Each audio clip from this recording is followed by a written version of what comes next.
Hello and welcome to the course of manufacturing method. So in this lecture we will be talking about solid state welding. So far we have studied about fusion welding, where we have seen that the melting and solidification process occurs. So in case of solid state welding, we will be seeing that the solid state welding means the joining will occur in solid state. Okay, that means no melting will occur, and this melting and solidification, this process won't be followed, but instead here solid state, the welding has been done in solid state and no filler materials has been used. So this process is also known as autogenous welding process. Now the lecture objective for these lectures are to understand the solid state welding technique first. So we will understand about what is the solid state welding and how this technique can be achieved, so that physics of that solid state welding can be done by using this can be understood in this lecture. And after that we will see about a detailed description of resistance welding and its type. So resistance welding is a type of solid state welding. So as we are doing the classification for the fusion welding also, the fusion welding is classified as the energy required for the fusion is coming from which energy is coming. On the basis of that, first we classify that process. So there we have seen that there is chemical process, there is your electrical process, that two process we have seen. So in case of solid state welding, similarly there is electrical process, there is mechanical process, and there is chemical process. So in case of solid state welding, electrical, mechanical and chemical processes are there. And to that among them, electrical process is known as resistance welding. So in this lecture we will be studying about resistance welding and its types. Okay, so let's start. First, solid state welding. What is solid state welding? The solid state welding is the process where joining of the workpiece or joining of similar or dissimilar material with or without any application of the metal melting will occur. Here no external heat is supplied and no filler materials has been used. So this process is known as solid state welding. Now here the bonding. So the how the bonding has been done, if there is no heat is externally provided, but uh, as there is no heat is provided, but the heat will be generated in the process. And the bonding may involve one of the following phenomena. That means due to these phenomenons that are described in the following part. So due to this phenomenon, solid state bonding can be occur, or solid state bonding is possible. So first phenomena is diffusion. Diffusion means atomic transfer across the interface. So that means when the atoms transfer across the interface, means when the atoms of two base metals transfer their positions, at that time a bonding may create, and that bonding is known as diffusion bonding. This type of diffusion mechanism can be seen in case of friction welding and spot welding. Okay, now another important thing is pressure. So due to this pressure, solid state bonding may occur. So high pressure create strong interface, strong interface joint. Depending on this, or depending on this mechanism, roll bonding, explosion welding, this type of welding may occur. And another what is important, that is another phenomenon, that is relative interfacial movement. So in that case, the relative interfacial movement, a vibration will be induced into the workpiece, and due to that vibration the heat is generated due to friction, and that heat that is generated due to friction, along with some pressure, along with some pressure creates a solid bonding, and that solid state bonding is very hard. So these are the main phenomena. Depending upon these three phenomena, there are various welding technique, or there are various solid state welding technique. And in this type of the welding technique, in the solid state, this type of the solid state welding technique, there is no filler material used, and the process is known as autogenous process. Now, first thing is resistance welding. As we know from the physics that heat may be generated in the resistance. So what will be the formula for heat? The heat generation into the resistance is given by I H is equal to R square I square RT, where H is your heat generated, that is in joule, I is your current, that is in ampere, R is your resistance, and that resistance will be is in ohm, and T is the time, that is in second. So in such time, that is in some time, the total heat that is generated can be given by the formula, that is I square RT. So so we can see that, and if there is radiation or convection heat transfer, radiation or conduction heat transfer, and that conduction and radiation, due to that conduction and radiation heat transfer, the heat loss will be given by a factor k which is less than 1, and this k factor may be multiplied with the equation to get the amount of heat that can be generated in a resistance welding. So amount of heat that can be generated in a resistance welding, this can be given by I square RKT, and this is your input heat, and this heat won't be able to melt out the material, but the temperature of the metal will rise, and due to this temperature rise, the red hot condition of the material may achieve, and after that achieving red hot condition, we just give some pressure.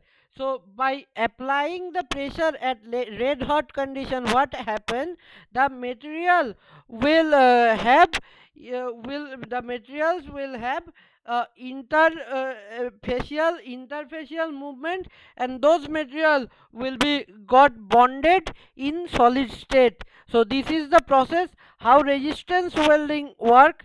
Now we will see about the total resistance.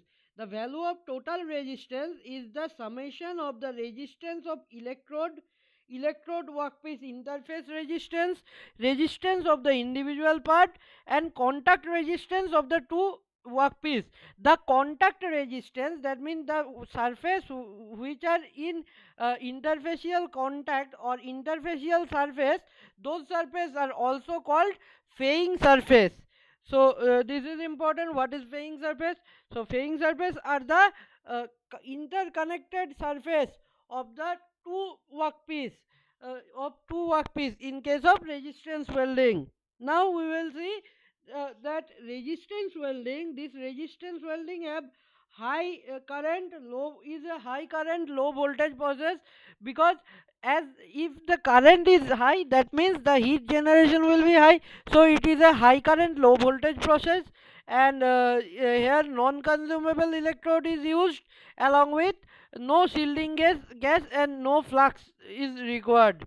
The temperature rise the temperature rise of the material, as this amount of heat will be delivered to the weld area, that amount of heat will work in rise of the temperature and of the workpiece, and this temperature rise is solely depends on the specific heat and thermal conductivity of the material to be joined, and this process is a electrical type of the solid state welding. The resistance welding, this resistance welding may be subdivided, or may be widely used as the various processes, various techniques such as spot welding, seam welding, high frequency resistance welding, resistance projection welding, stud welding, and percussion welding. Percussion welding. All of this welding we will be studying one by one in detail. So see here, resistance spot welding. So in resistance spot welding, what happened? Two opposing solid electrode touch a lap joint of two workpiece, that is created the that create the weld nugget. In case of small plate welding, single pair of electrode is used.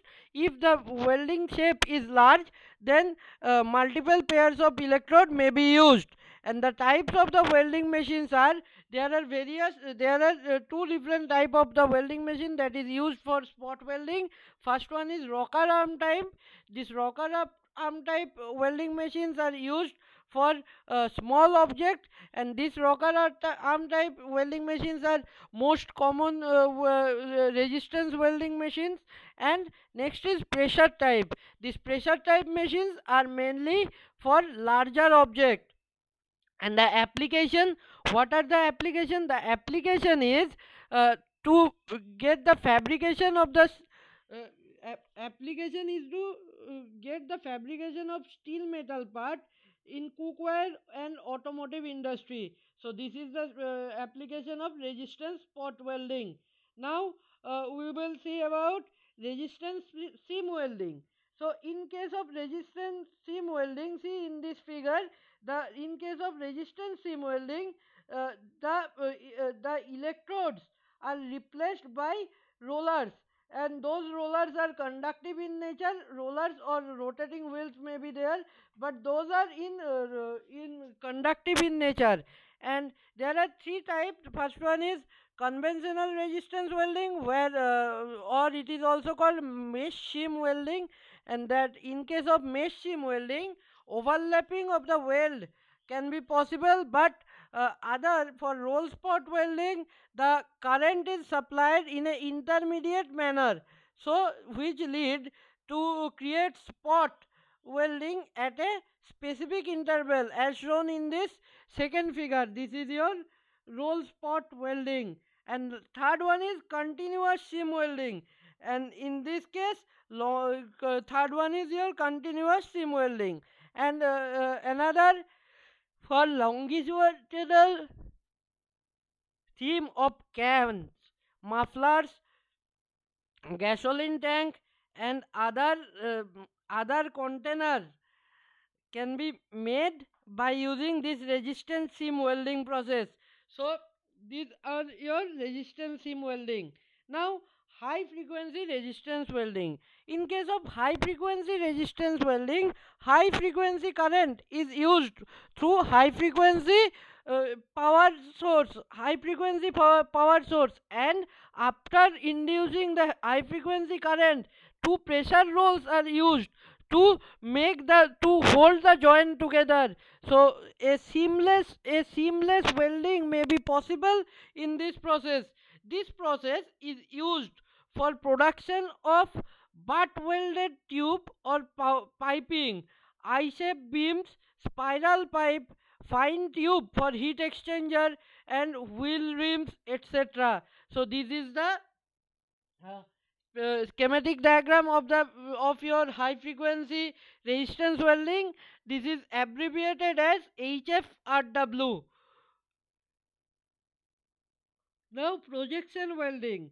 In case of projection welding, high electrical resistance can be developed by embossing one or more projection. So if we emboss one or more projection into the workpiece, at that time what happen? The concentration or the resistance concentration will be at that position because of that notch or because of that embossing.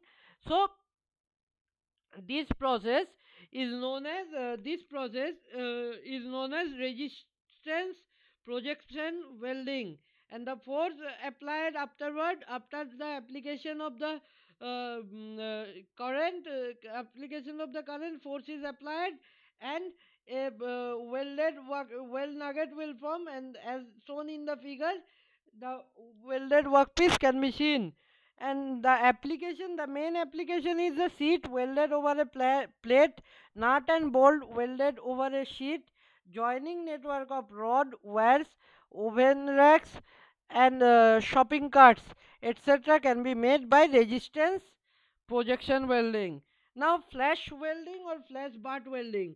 In this case, in flash or flash butt welding, heat is generated rapidly from the arc, and as the end of the members begin to make contact and develop electrical resistance at the joint. After sufficient temperature at the interface, that interface begins to begin its red hot condition, or it begins to soften, and the axial force which is applied to the plastic deformation, and the axial force applied to form the plastic deformation. This mechanism, this flash welding or flash butt welding mechanism, is similar to is mainly depend on hot upsetting process. So this mechanism is also called upset welding, and here in this case good quality welding can be achieved. End to end or edge to edge joining of similar or dissimilar material can be done, and joining of pipe, tubular shape, and metal furniture and windows can be done. Here see in this figure a flash and butt welding can be seen. So here first the first the workpiece are touched together. Due to short circuit, a spark will be there, and due to that flash, due to that flash, the due to that flash